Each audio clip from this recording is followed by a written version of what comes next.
In 1812, Napoleon marched into Russia with over 600,000 soldiers, the largest army Europe had ever seen.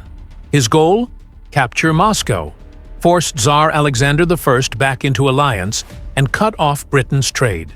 But the Russians refused to fight his way. They retreated, burning crops, villages, and supplies behind them.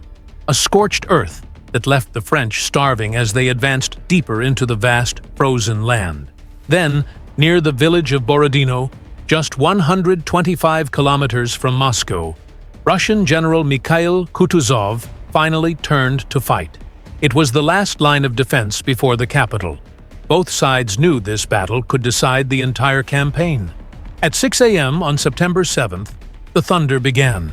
Over 1,200 cannons unleashed one of the most intense bombardments in history. The ground shook as iron and fire rained down. The fighting centered on two key strongholds, the Fleches and the Great Redoubt. They changed hands again and again in brutal close combat. Bayonets, grape shot, smoke, and screams. The battlefield was a sea of chaos. By midday, Marshal Joachim Murat launched a massive cavalry assault, 10,000 riders charging headlong into the Russian center. It was one of the largest cavalry charges of the Napoleonic Wars, but it failed to break through. By evening, the French had seized the key positions, but the Russian army refused to collapse. Kutuzov pulled back in good order, beaten, bloodied, but not broken. The cost was staggering: around 30,000 French casualties and up to 44,000 Russians.